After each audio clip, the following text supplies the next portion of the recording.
If you enjoy this podcast, leave us a review. Yay! We love it when you click on the 5 stars. Also, let's keep the conversation going.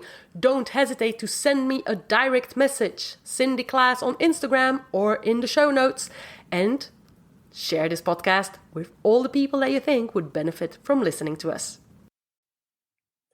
Welcome to the Loud Whisper Takeover podcast. Today we are going to talk about artificial intelligence, AI.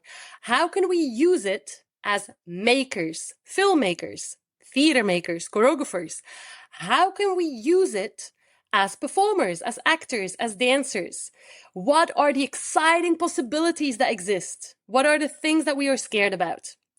Today, I have a very special guest. She's an artist herself. She's creating and making theater. She's writing, she's choreographing, and she also has a business focused on AI. So what better guest than Jenny Onya? Hey Jenny, what's up? How are you doing? Hello, Cindy. I am fine. What about you? I'm super excited. So number one, you're based in Belgium. Let's say that to start with, but you work internationally. Your AI business is working internationally. Can you explain us in a nutshell what your AI-focused business is doing and what you specialize in? Yes, sure. Thank you for having me today's session. So first of all, thank you for that. Basically, I've created 2 companies, one in Belgium and another one in DRC, Democratic Republic of Congo. But both companies are focusing on providing services and product to other organizations and product and services that are focusing on artificial intelligence. This is our main expertise, and we provide different kind of services that can go from consulting services, that can go to capacity building, research and development, and you also have products, impactful products that actually are serving the undeserved population in Africa. So yes, we are actually using artificial intelligence to create impact in our societies. Are you basically consulting businesses on how to use artificial intelligence to become more productive, become more creative, find more solutions? Or are you also creating AI tools to help their needs? Do you do both, or is it one or the other? Actually, we are doing both. We are helping other companies that would like to actually integrate artificial intelligence into their own processes, products, organization. We provide strategic advising on how to do it the best way. And also, we also create AI algorithms. So we have our own products. Yes. Can you tell us in a nutshell what you do as an artist? Because you're also an artist. You work in the creative world. Yes, sure. So basically, I am a choreographer and I'm also a playwright. I will say, dance as a vehicle for communication through theater. So basically, I create play when I use dance as a focus point to communicate and to actually share emotion, tell story. So basically, this is what I'm doing as a creative person. For all the people that are new to this podcast, I am obviously a filmmaker. I'm an action actress. I'm a screen actress, but I also have a background in dance. I was a choreographer. I used to create a lot of theater as well. So we will be talking about a whole bunch of creative expressions. I will probably in today's episode talk a bit more about how we can use AI in the acting business, the film business, and Jenny will probably add more in terms of how we can use AI in general as creatives and also in the theater and dance business. So I know you've also been winning quite a few prizes or awards in the AI field. Your leadership skills were highlighted. Can you give us a couple of things that really were important for you? Yes, sure. So yes, I'm like actually working a lot in Africa. This is very important. This is also coming from my roots, my background originally, even though I'm based in Belgium. But I had the privilege to provide a pitch in the annual meetings of the African Development Group, which is a very huge corporation in Africa that is providing finance to, can be bank itself, but it can be also entrepreneur. And they have like a specific program that is focusing on women women in business in Africa. And they wanted me to actually pitch our companies, our initiative on the African continent. And I was invited to provide this pitch in front of a huge audience of leaders on the African continent. So this was actually very interesting. But we also have worked and won some prizes in Belgium, such as the D4D prize, which was a prize providing at Tervuren in Brussels. So it was also about impactful AI ideas and projects that can impact undeserved population that can be that are outside Belgium. And we were also privileged to be shortlisted, just to name a few. Amazing. So first of all, we are going to talk about all the exciting opportunities about AI. We can talk about all the doubts and the fears maybe at the end of this podcast. But first of all, it's about giving a lot of hope, a lot of excitement, a lot of joy, a lot of practical tools. So we will talk around how we can develop initial ideas, how we can use AI in the creative process, how we can then use AI in supporting our making, putting a team together, funding application forms, pitching, and then obviously also marketing. When it comes to being a performer, we will also look at how we can use AI to train our skills and also how to prepare for castings, how to prepare for a role when we have been casted, and how maybe to create Instagram content or social media content as well. So let's start. We have an initial idea. We are an artist. Boom, I have an idea. What can we do with AI in order, not for AI maybe to become the creator instead of me, but how can it support our initial idea? Yes, sure. But I would like just to emphasize on one point that you actually just said, but it's important to have this in mind throughout this entire session, I think. So we tend to see that AI is like replacing things that we are doing, but we rather see it as, you have to see it, in my opinion, as a virtual assistant. So imagine, I'm a creative. I don't have like an entire team of 10. I don't have the budget, let's say. So this is also where AI is actually helping a lot. So basically you will have several virtual assistants, and I insist on the word assistant, in order for you to take a decision as the creative person that actually is taking charge of this project. So this is important. So if we go back to what we are discussing now, it's ideation, concept development.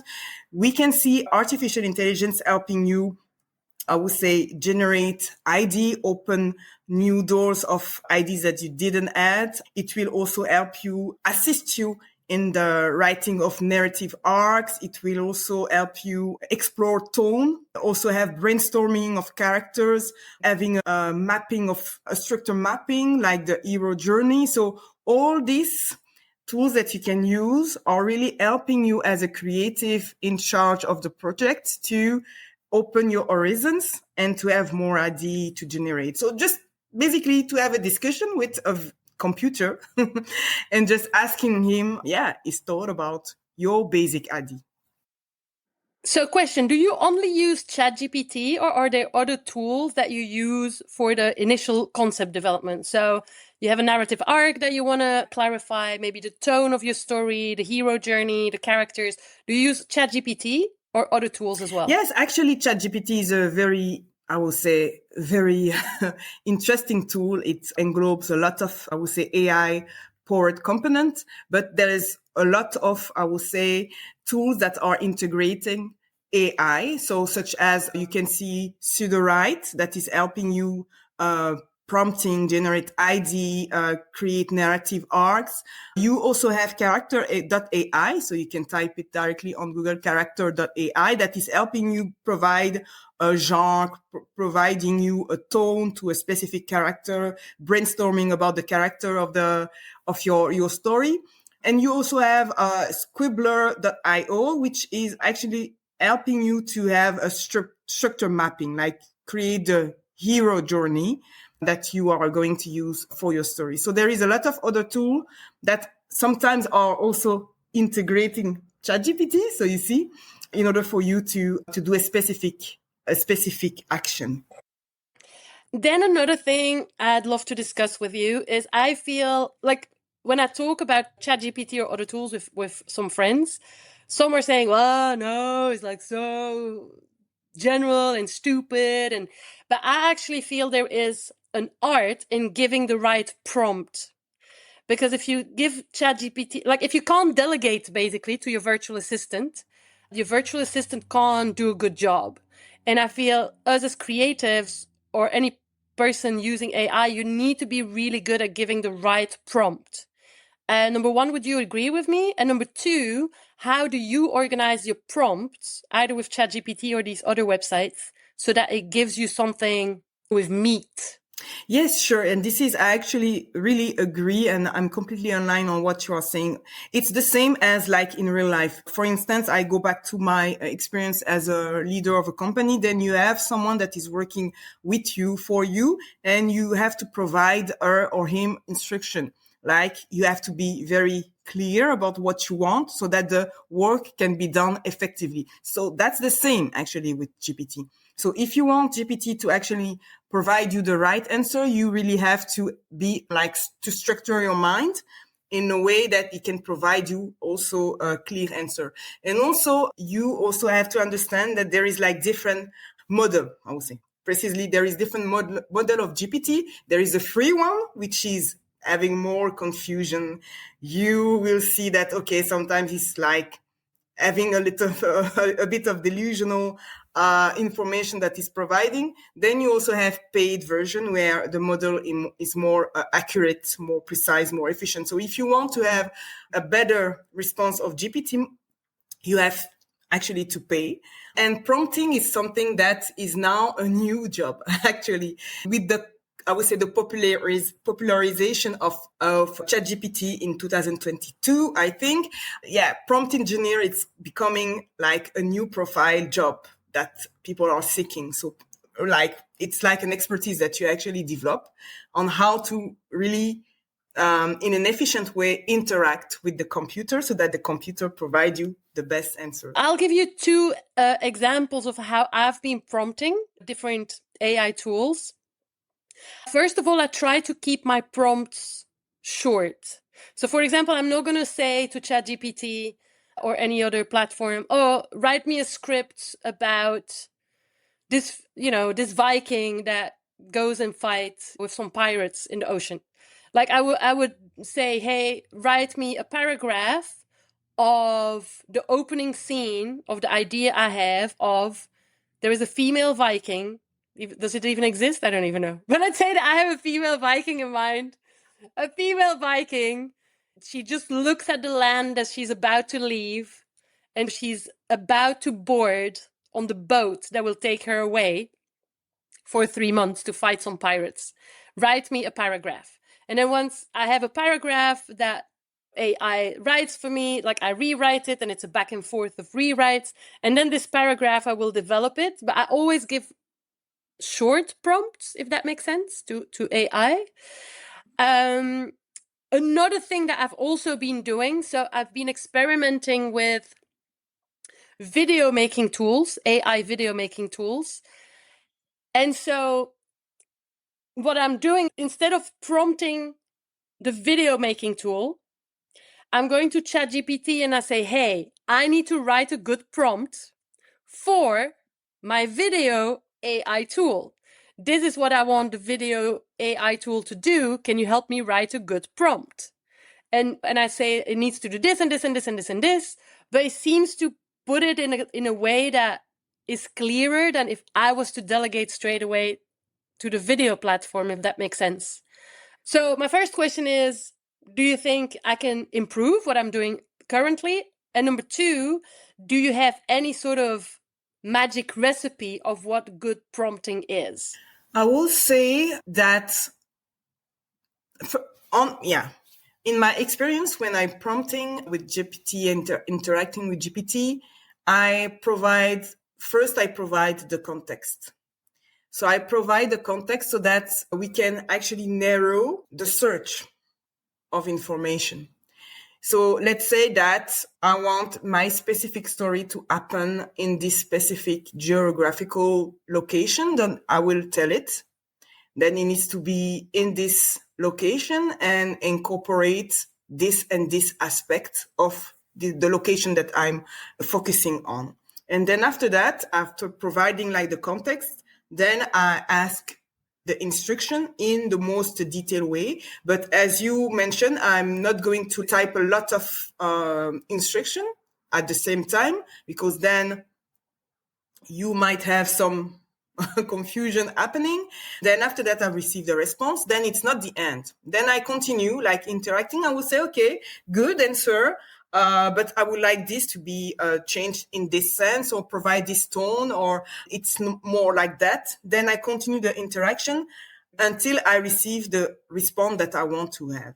So basically for me, if I can tell like a recipe, there is like, I assume that there is like better recipe that I'm giving. But for me, the first thing is to provide the context, then provide the variable, meaning like what you want, I would say, to change in the context, or what, in which degree you want the algorithm to actually work in the space that you're providing, like the context. And then I finish with the instruction in clear one, very precise one. If it's too large or too vague, then you might be disappointed about the answer. So I will work like that. So it's more like, it works like an entonnoir, meaning like it's context and then a bit of information and then a precision on the action that I want the model to do. And I want to tell something. I'm coming from an Afro-descent background. And I know that sometimes the answer that I want to get are not incorporating the African culture. And this is a big, I would say, problem, and things that people are working on in the AI scene is to have, I would say, GPT kind of model that is also incorporating the African culture and history and knowledge, so that the response that is given is not like, I would say, European based only kind of answer. So, you interact with AI, but you also have to know that how AI is working and how you have to interact with the tool and the model so that you get the best of it. Well, that's super interesting, that what you're saying there, because maybe we can keep that as a question for the end, but how ChatGPT eventually unify this world culture into one, and where is our diversity and our specificities as different cultures going?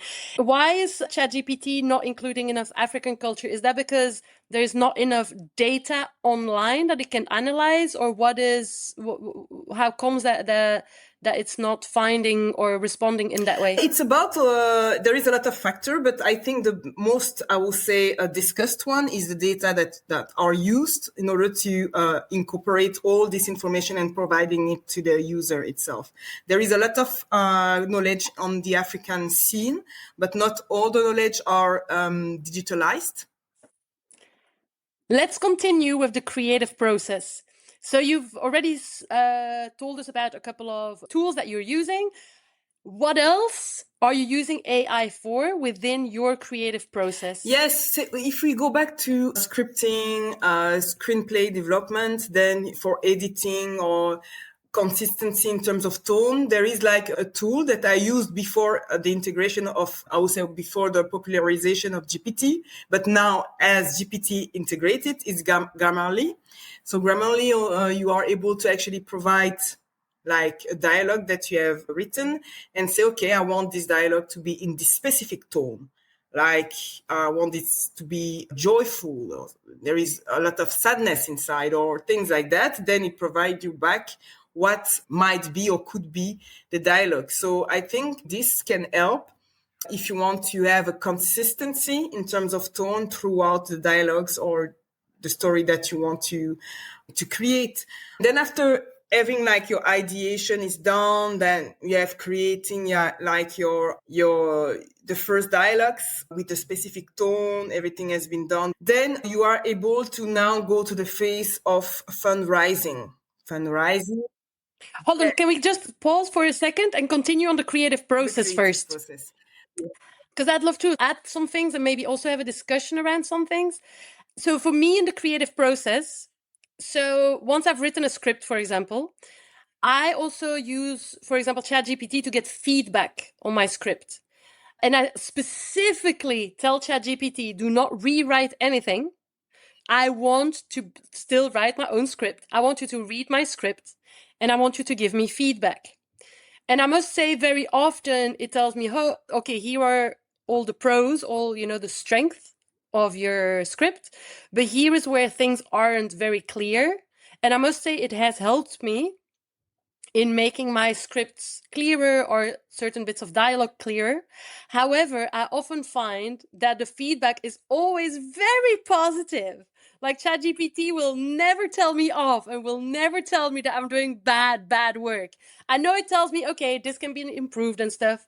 Do you feel that using ChatGPT as a tool for feedback, is it enough? Or is there a way to prompt it for it to be more honest? Or is it just always going to word it, in a very British way? The British always word it in a very, very polite way, how to give feedback. What do you think about using it for Yes, feedback? yeah.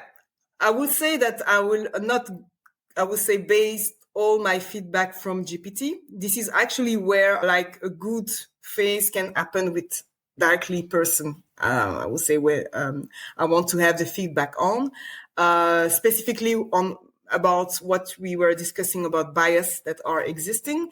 And the fact that GPT is very happy, always joyful, positive is like also a regulation that is happening and that is very important in AI. It's about ethic. So I would say that it's normal, that it's positive, but you can prompt it a bit to say, okay, please give me a feedback in the hat of, let's say, a specific genre or type of people that you want actually to get the feedback from.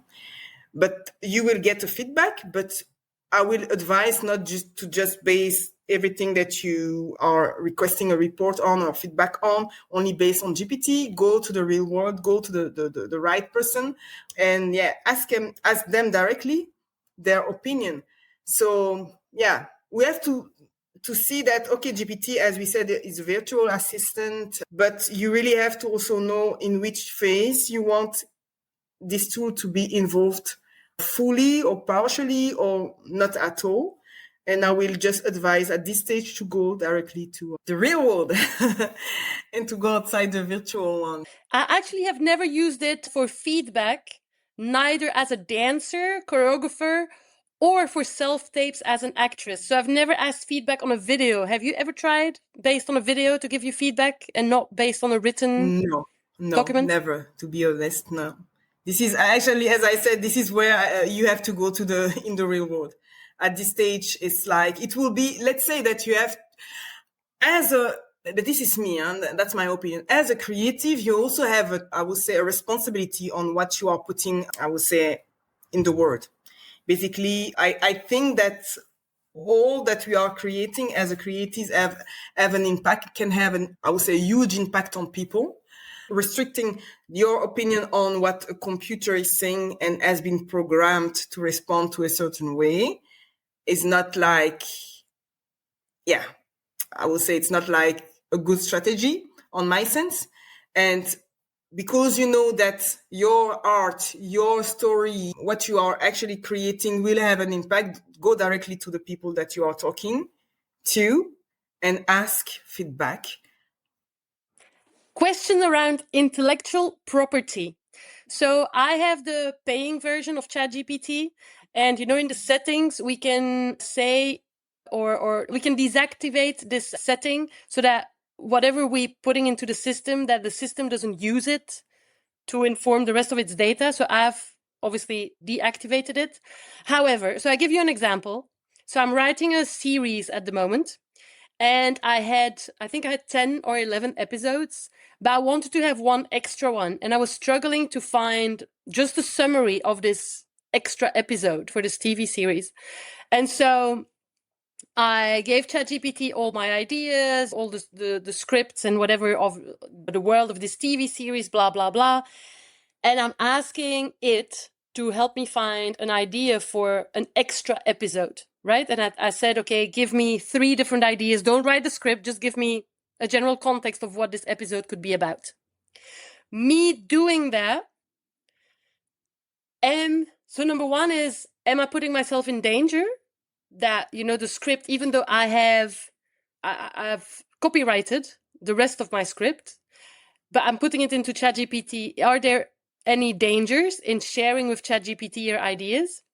Number two, if I'm coming up with this extra episode that is inspired by ChatGPT, I'm not saying ChatGPT is doing all the work, but it's inspiring me, right? It's a brainstorm buddy. Is there anything with intellectual property we should be aware of? Mm-hmm. That's a very good question. And I think it's also applying not only in the creative scene, but in other kind, I would say, of sector. So what we actually see more and more happening, and I think it's illegal, and also focusing on what we were discussing about the importance on what you are putting out there. It's like people are now like explicitly saying that this content, this creation, this art has been co-created by artificial intelligence. And they are mentioning that on purpose. Because first of all, because they know that, it's important to tell that, because if there is like an audit or someone that is asking like more information about how you create this and this aspect, you will be like obliged to tell that it has been co-created by artificial intelligence. Just to come back to what you were asking about, are you in danger? I will ask you back the question. What is your fear? Exact fear when you are asking this question? Do you fear that other people might have the same ID, or like your ID will be displayed or disclosed somewhere? Or so what's I think I'll be very specific. Let's say that I've written a script, right? Let's say that I've written a script about a short film, and it's a horror movie, right? About a girl that just lost her mom, okay? And something is happening in the house. I'm now writing the script. I am submitting it to ChatGPT. ChatGPT now is using it as a part of its database to, generally speaking, analyze the world, blah, blah, blah. Now, somebody else across the world is saying, hey, I'd love to write a short film, but I really don't know what to write. I know I want a daughter and a mother in there. Give me 5 ideas. And here, ChatGPT gives the idea of my script. Is that possible? Is that not possible? Is that a danger? Is that not a danger? It's a possibility. There is a probability that it might be advised to someone else that is close to your background in terms of the data that you are actually sharing with GPT. So it might happen that, like, not specifically your ID, but like a close one can be proposed to another person that is actually following the same pattern, configuration, settings as you. So it's important, and it's a good, I would say, strategy for you if you have a paid model, just to have more precise interaction with the model. This is good. And if you have the possibility to be very specifically saying that do not use my data for anything else, then of course he is obliged to do it. But nevertheless, we know, and it might happen, that some part of the data can be used. So we never know. So we have to be conscious of what we are sharing and what we are not sharing. And maybe, as I said, you will start with a GPT to have like the basic ID, but then outside of GPT, then you refine it and you make it really on your own, on your tone. You add like your signature, meaning like the way that you are providing your story is like very unique to you. Then you will see that it will be very different. Then you go and you protect your art as usual. So start, as I said, and I will always repeat that in this session, start with GPT, but continue with your own creativity so that you avoid that kind of problem. Before moving on, just maybe a couple of extra things that we have tried with AI and or creative process. So what I can share is I know that I've tried to generate images from AI, for example, to find ideas for costumes. For example, I found an AI tool that is a storyboarder. So from the script, it made me a whole storyboard with images, which was amazing. So The storyboarder is called storyboarder.ai. Images. I've tried images for pitches as well, for storyboards, just to give like a vision, like a mood board of a theater play that I'm writing or a film. What else have I used AI for recently? Songs. And I'm not saying that I'm going to use these songs for a film per se, but sometimes it can be for something more like an Instagram little sketch or something. Yeah, is there anything else that you've used a tool for your creative process that you think of that we haven't mentioned yet? Yes, everything around voiceover. You can find really now, because back in the time it was very like robotic, but now you can really find really realistic voiceover.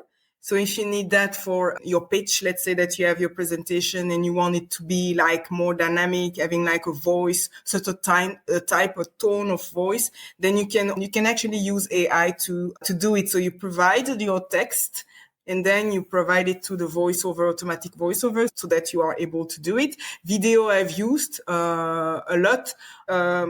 Automatic creation of images, like you have something in mind, then you provide your text, and then of course we come back to the prompting aspect. Then you have a generation of images. And then of course, when we are talking about creation, we want also the outside world to be aware of what you are creating, the film, the theater, anything else like the book, anything related to creativity and art. Then you are able to create content. So if you know your target, you have a way to prompt it. We discussed about prompting. Then you are able to actually ask what can be the scheduling time. So when and on which platform should I post any content, and what should be the content adapted to the target audience. As I said, if you don't have like a budget to have an entire team working for you, it's like a game changer in the scene of creation, creativity, culture.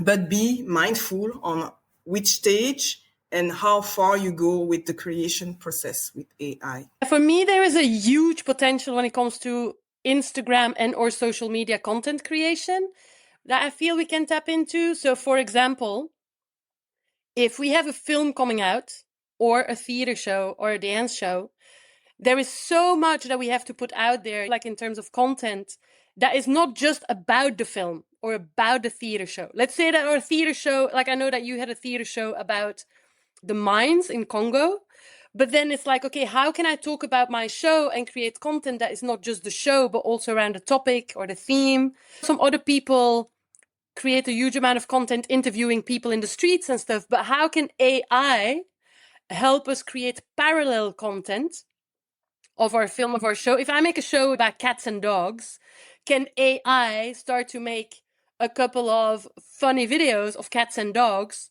to create traction to my Instagram account around my film around cats and dogs, which then,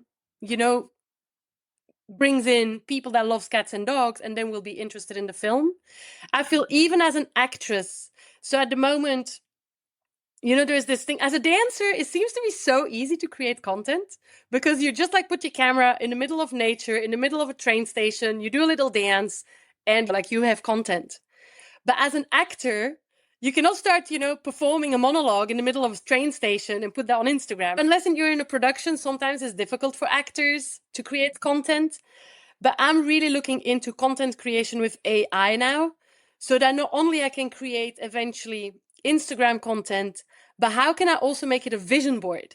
For example, I want to do more action movies, right? So at the moment, what I'm testing out is, can AI turn me into a Viking?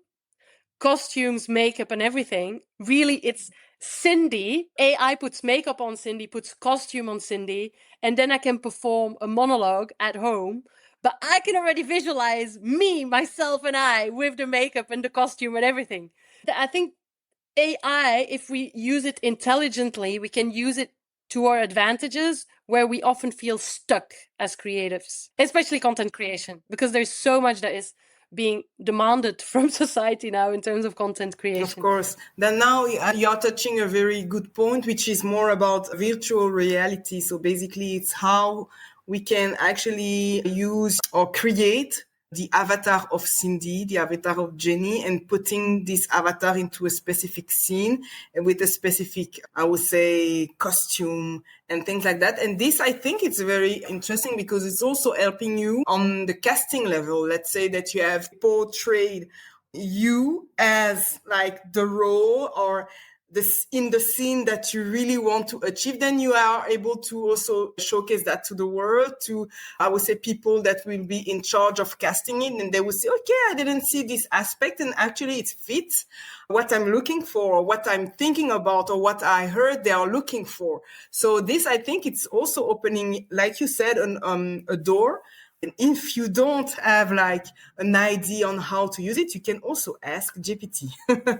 You can ask GPT and ask the tool and how, this is where I am. This is where I want to go. Advise me on the steps and the tools that I need to use in order to attract this and this person, or to expand my network. And you can also have this kind of advice, because now we are just focusing on, and that's good, on the creative process, but sometimes you also need advice. Let's continue with that thought when you said, we can use ChatGPT to see which casting directors we can connect with, how to network, how can I expand my network and stuff. So I have never, to be honest, had a quite good responses or specific enough responses when it comes to that. However, and maybe it's my prompting, or maybe it's the system that is not enough up to date yet. However, where I've been very successful is, for example, rewriting my CV for certain things. Like, for example, about 6 months ago, I applied for a job. I wasn't really sure if I wanted it or not, but I was like, I need to submit for it. They were looking for an artistic director of a cultural center. And I was like, let me try it. So I really used it as my career coach. So I was like, here is my CV as an actress. Here is my CV as a teacher. Here's my CV as a producer. Can we put it all together? How can I structure my letter of motivation? And then really I used ChatGPT to analyze, I first asked ChatGPT to analyze the job post, the job specifications. What did they want from an artistic director of this particular cultural center? So it helped me to analyze it even further than what I would have done it.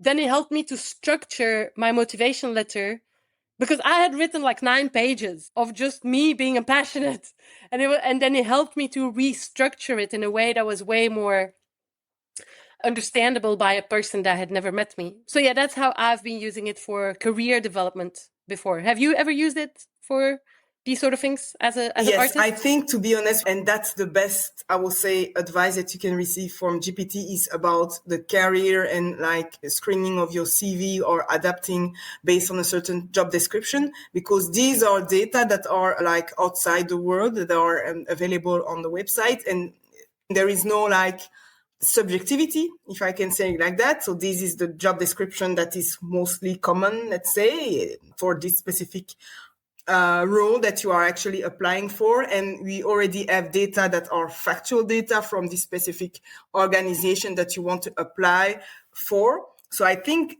ChatGPT is the best, I would say, for this kind of interaction and content that you want to get from advice. And so, yeah, I use it a lot for this aspect, like CV screening, job description. And what I like to do also is to, when I want to rewrite my CV or rewrite my motivation letter, it's like I'm asking also GPT to revise it, to review it in a way like with a specific hat on. Let's say that I know that the person that will receive will be the director of XYZ company. And I know that this person has this and this background already.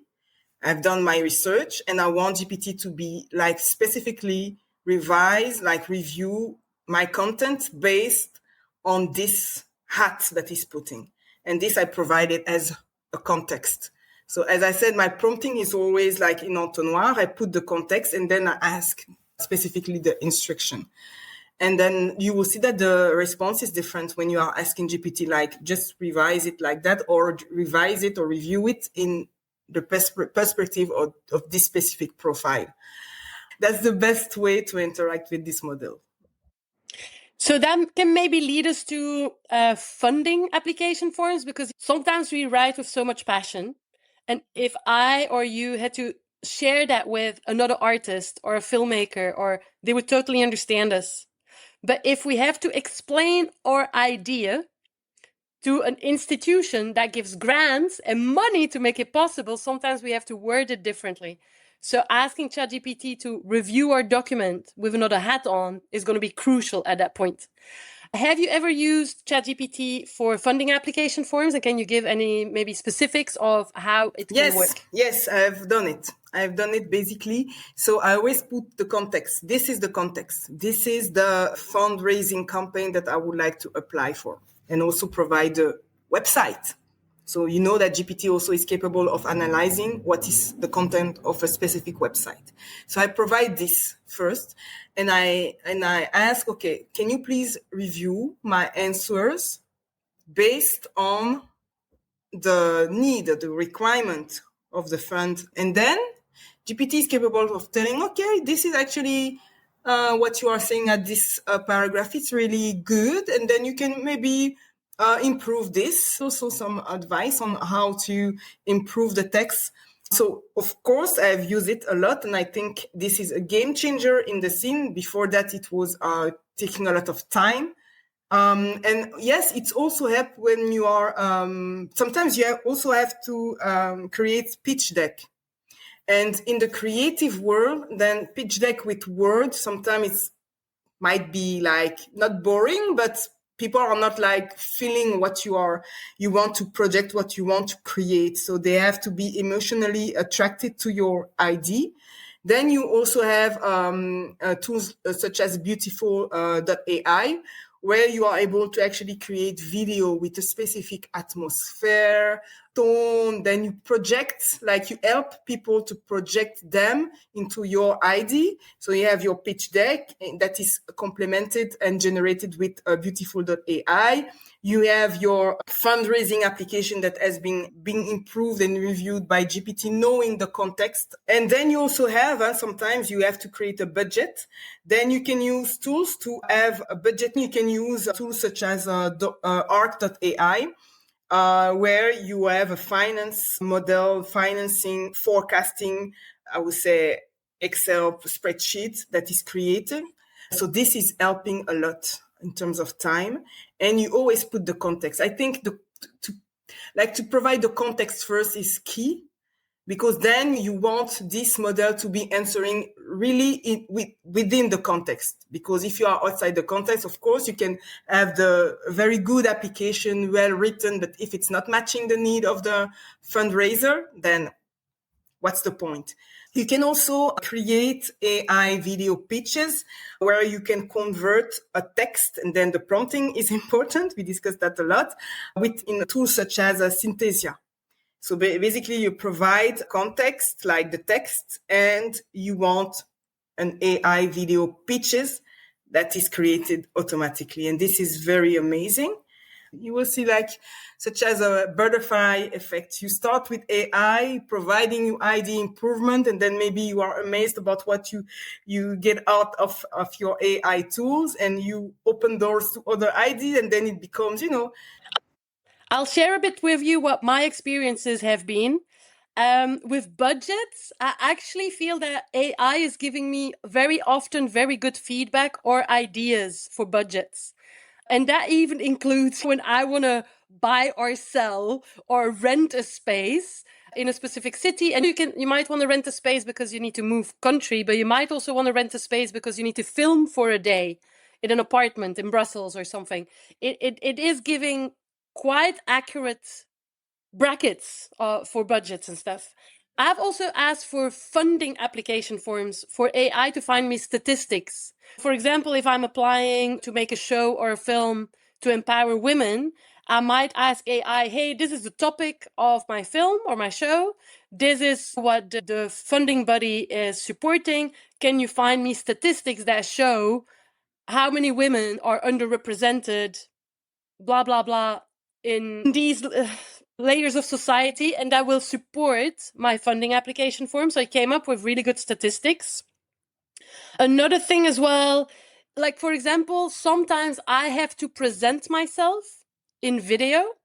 So that can be as an actress. So recently I applied for, it was like a 2-day acting thing. They were looking for multilingual actors. We had to present ourselves to apply for it and be selected. And I wasn't really sure what I had to say or how to say it. And so with AI, it told me for 30 seconds, you say this. For 30 seconds, you talk about this about your life. For 30 seconds, you talk about this part of your CV. For 45 seconds, you talk about your dog. And actually, it gave it a good flow. And I got selected. We were only 6 actors that were selected. I've also recently applied for a writing residency, but a part of the application form was also presenting ourselves in video. Same thing.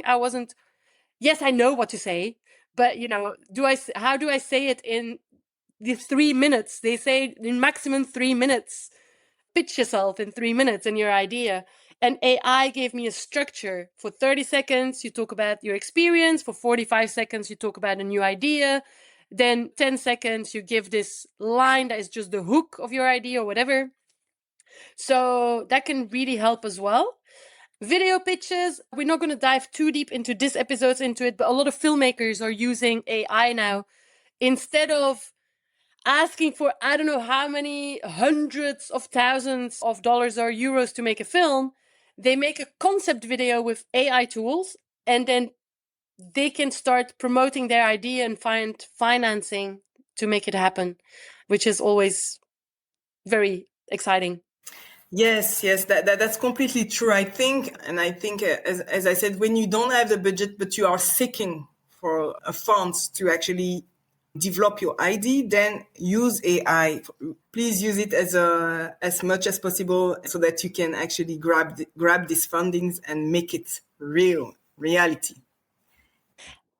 Let's talk about being a performer. So maybe I can give you a couple of examples of how I've used AI as an actress, and then maybe you can then say how you would, or maybe encourage your dancers to use it when you create a new piece of dance theater. Does that sound good? Yes, perfect. So for me as a performer, as an actress, I'm going to talk about me as an actress. I've been trying to train AI to be my improv buddy. So there is something called improv and comedy improv. And I was like, you know what? Every morning I want to do a bit of improv just to get the machine rolling. It's been interesting, but I literally had to be AI's teacher. So I used Gemini for this particular one, not ChatGPT. And I told Gemini, let you be my improv buddy. And here is a prompt. Let's go. Let's start. We start an improv scene, but every improv scene went spiraling down and went nowhere because AI was not using these technical skills or human empathy. So I had to teach AI really how to become a better partner, a better actor I can interact with. We're still working on it, but it's improving. I'm not saying it's super successful yet, but it's improving. I've also used AI to prepare castings. So as actors that work in film, we are often being sent a script. We have to prepare it at home and we have to film ourselves at home. Sometimes we don't have much context of that script, which is very annoying. So here you have a script. You just know you are, I don't know, a drug dealer. Cool. And you know that you're in a futuristic world. Cool. But you still don't know what is the texture of this drug dealer. So I've sometimes asked AI, and that is important because you all also talked about it often. Where do you want to keep ownership as an artist? That is important. And I feel for me as a performer, when I discuss things with AI, I specifically tell AI, do not tell me how to act. Do not tell me which choices to make. I want you to help me analyze the script so I can have ideas as a performer of what happened before the scene or after the scene or like basically analyze it, but not tell me what to do. Because I think that's where I want to keep ownership.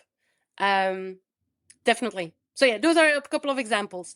You working with dancers, is there any way that you have encouraged or will encourage people in using AI in the future, dancing in your productions? Yes. So basically, I'm using Dancer, but they have actually to portray characters. So they actually have to act in a certain way. When I say act, it means like the body that they are like moving on the scene should be in that way, because this is coming from the background of the specific character.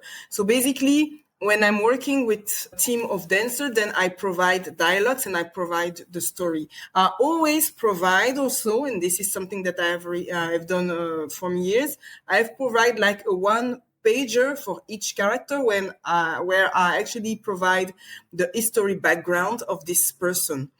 If I receive this specific one pager of Jenny, I will submit this one pager to artificial intelligence model and like analyze it and providing me more context. How do you think this character should be, or what kind of emotion should be like portrayed so that the entire scene makes sense? How do you see the interaction in terms of emotion, and how do you think? And then put the hat as the target audience that will come to see the show. How do you think they will react? And this is important, knowing and come backing to the fact that I was saying that as a creative person, you are in charge of what you are putting outside the world and the emotion that you want to create in the head of the audience. Let's talk about everything that is controversial around AI. So obviously, this episode has been about what are the exciting possibilities, how can AI support our creative careers, make us even more productive, support our creativity. There are a lot of fears as well that people face, such as will performers eventually be replaced? Will writers disappear? Are there any elements that you are scared of or that you could see, or it's for you everything positive? I am a creator of AI algorithms, so I know, I will say, the extent of AI, but I also know what AI can actually cause to certain persons. So this is why I'm saying that when you are using these tools, you have to be mindful on how to use it, what you are disclosing as information. I know it from fact. I'm creating AI algorithms. I am inside this sector. But in the same time, I see it like it's such a revolution. It's like a game changer. And I don't see AI as replacing, I would say, people's jobs. I see AI as like maybe creating jobs. We discussed about prompt engineering that was not existing before. So this is like really a job. People are searching for prompt engineering. So it actually creates jobs. But for jobs that are already existing, I think it's really like a supporting tool. Let's talk about the translators. Like now, and even before AI, to be honest, you had to put your text in translators and then you receive the translation. And this is a question. This was killing translator job? No, it was helping the review to be more fast. So let's say that you have a text you are writing in French, but you want your text to be in a Swahili, let's say, African language. Then you will use AI or another not AI tool. And it helps because after that you will say, okay, I have my text in Swahili, but I want a translator, like really someone that is Swahili phone to review it, because AI can have some mistakes and that's normal. That's a computer. What the translator will spend more time now, it's not translating the text, but reviewing a text that you have translated and maybe adding more skills to his services, which is not only like translating, but let's say providing a certain context, meaning like, okay, let's say that in Swahili we say this in a specific way that actually it's not well translated by AI models, then I know it from fact because I'm a Swahili fan, and we also know that Swahili is different from a country to another. So let's say that Swahili from Kenya and Swahili from DRC, it's a bit different in terms of, I would say, expression. So all these things will be provided by a human person that is like living in the real world.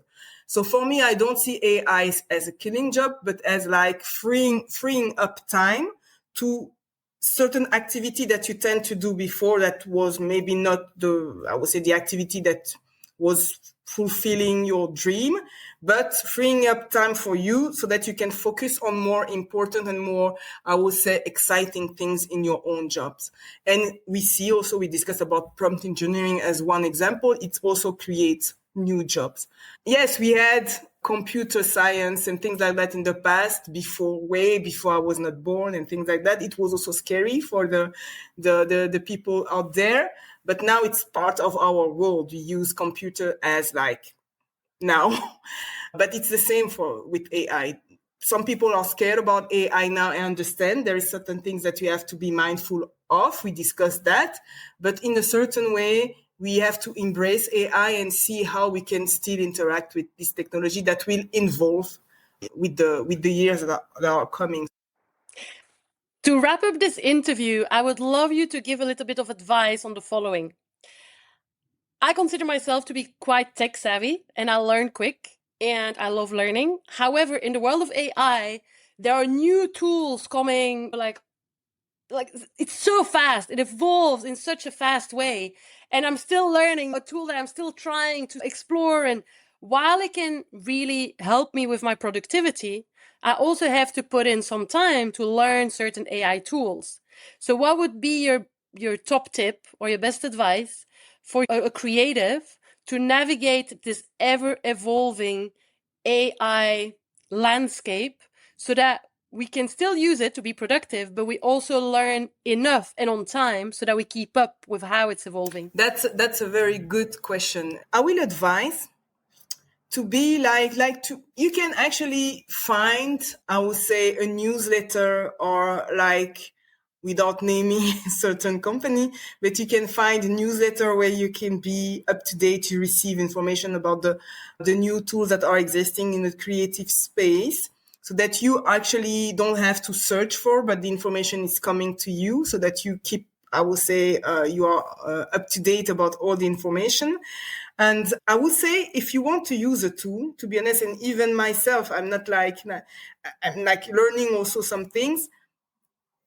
YouTube is a good place, a good place to find a lot of information. You will find a lot of tutorial, it's a huge library that you can find on YouTube just to learn one specific tool. And there is I think every day they have like a new video. It can be like 5-minute video or 15-minute video where you will be actually learning the basics for what you need to do and for your specific task in the creative space.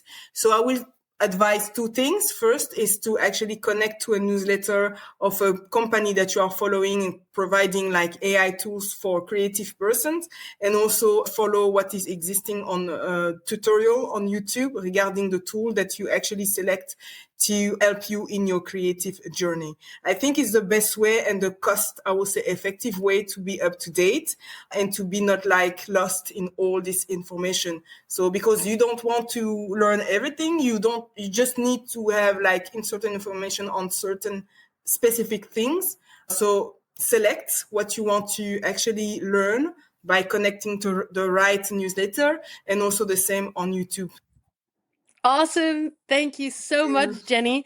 So where can people keep in touch with you, both as an artist and with your AI company? I think the best way to be in touch of what I'm doing is to search on my name in LinkedIn, because then you will be able to write me a message, and then I will be more than happy to respond to you. So if you type my long name, which is Jenny Ambukiyenyi Onya, but I think if you type Jenny Onya, you find me on LinkedIn, then it's a direct way to interact with me. Thank you so much, Jenny. Thank you, Cindy. Thank you a lot.